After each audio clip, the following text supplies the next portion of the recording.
Christine Pelchat. Christiane Pelchat, bonjour Madame Pelchat. Bonjour.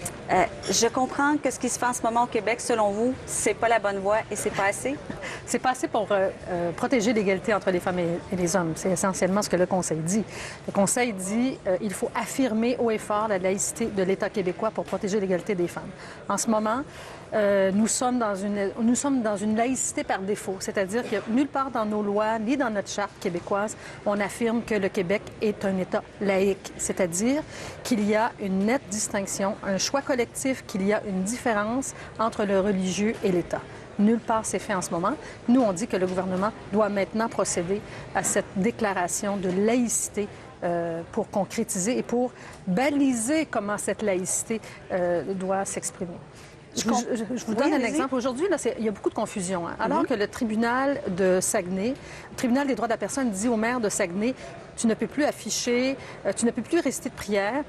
Plus afficher de symboles religieux dans la salle du conseil. Parce que et le conseil et le maire et ses conseillers municipaux sont des agents de l'État, des agents municipaux. Donc, il faut montrer de neutralité. D'un côté, on a ça. D'un côté, on a le crucifix à l'Assemblée nationale qui est toujours là.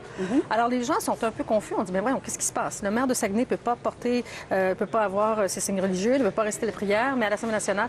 Alors, c'est parce qu'il n'y a pas d'affirmation de la laïcité que nous sommes dans cette confusion. Et mais affirmation de la laïcité, ça voudrait dire pas de crucifix à l'Assemblée nationale, pas de prière, pas de signes religieux. Voilà, et pas de signes religieux pour les fonctionnaires de l'État. Bon, ça veut dire pas de voile? Pas de voile, pas de voile intégral. Est-ce qu'on a le droit de porter un crucifix? Plusieurs ont des chaînes avec des crucifix? Non, les petites croix ou les petites mains de Fatima, ou ça, c'est pas un problème. On parle de signes religieux nettement visibles. C'est parce que si on dit qu'il y a ça séparation... Ça va difficile à définir nettement visible, Mme Pelchat, c'est très facile. Le Conseil d'État français le fait. Nettement visible, c'est nettement visible. Je sais pas, moi, j'en ai une petite médaille, là, vous le savez même pas, vous l'avez même pas vue. C'est une médaille qui a été bénie il y a longtemps. Ma mère m'a rapporté ça d'Italie, donc vous le voyez pas. Ce n'est pas nettement visible. On dit au gouvernement, il faut être conséquent. Quand on dit que l'État est laïque, ça veut dire que l'État ne peut pas paraître associé à la religion. Ça veut dire toutes les religions. Pas seulement la religion catholique, mais toutes les religions. Alors, ces fonctionnaires qui représentent l'État ne doivent pas porter de signes religieux. Et pourquoi ça, c'est fondamental pour l'égalité des hommes et des femmes au Québec? Bien, parce que les religions ont de tout temps, ont tout temps été... l'oppression des femmes émane beaucoup des religions monothéistes. Au Canada, au Québec particulièrement, la religion catholique a été une source de discrimination faite aux femmes.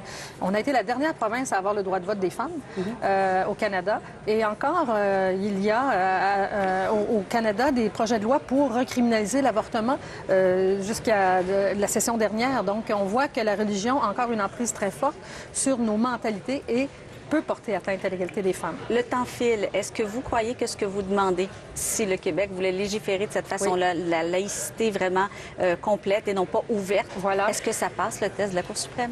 Nous croyons que oui, si c'est affirmé dans notre charte québécoise et que c'est un choix collectif.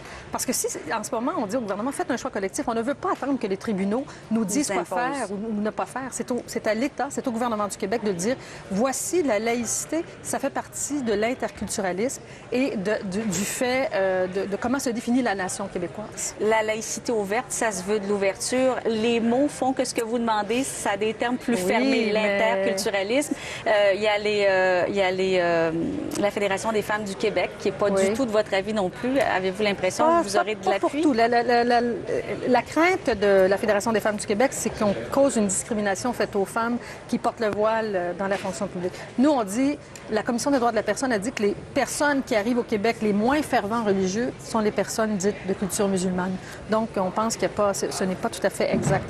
Il faut qu'il y ait une séparation entre le pouvoir religieux et le pouvoir public, et c'est ce qu'on demande. Et les fonctionnaires sont les porte-parole de l'État, donc doivent afficher ça. Mais ça va beaucoup plus que ça. On demande une commission parlementaire pour qu'on décide collectivement qu'est-ce qu'on veut comme laïcité et comment cette laïcité va se déployer dans la fonction publique. Donc, vous transmettez l'avis au gouvernement, vous attendez leur réponse? Absolument.